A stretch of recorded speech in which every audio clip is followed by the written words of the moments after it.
As federal money flows into Erie County, those spending it face a daunting challenge, setting the county up for success or failure for decades. This is a once-in-a-lifetime opportunity.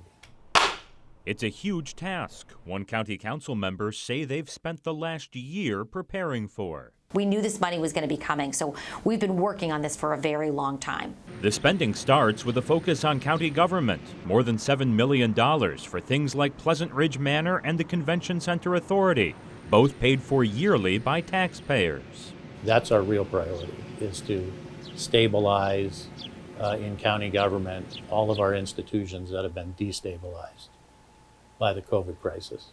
That includes the fledgling community college, the recipient of nearly $2 million for scholarships and other aid. Not only is it an agency of county government, which we now have a responsibility for to ensure its success, and it's workforce development, economic recovery, empowerment in the community, particularly for minority communities that have been hit the hardest. But leaders say it wasn't just county facilities that needed help. So they're spending $1.5 million for local businesses that bore the brunt of pandemic shutdowns. Theaters and dinner theaters, dance companies, musical groups, artists, performing artists, museums, historical sites. Basically, if you needed a ticket in order to get in. Leaders say that's a good start for the local economy. But rebuilding the region requires new businesses, and they're spending millions to tear down blighted buildings and create space. No business, private, for-profit business would buy a building like EMI at 12th and Cherry, for example. And when you go in that building and you look at how bad it is and all of the environmental cleanup that needed to happen in that building, that really truly can only be done by government. And so we're going to get an eyesore out of the way. We're going to be able to take that land and make it usable again. Council members and the county executive say that sort of long-term focus is vital, investing money now to pay dividends down the road.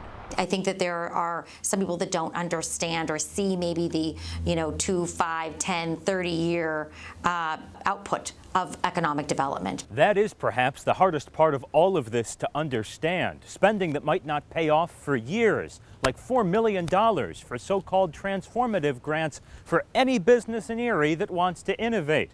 Another $3.5 million goes to a diversity commission that doesn't even exist yet. We really see this as a real opportunity particularly for the minority community, to really grab a hold of their own bootstraps and really be able to run with this and transform their community. That money, $3.5 million now and another $6.5 million a year from now, will be spent by a 9-member commission, but its members are yet to be chosen. They understand best the problems that have plagued their community for generations. And so they will come forward with the best ideas. And I think for too long, those of us who don't look like that community have tried to decide what's best for that community. So although Erie County has divided its money, we're still months and in some cases perhaps years away from seeing how it's spent.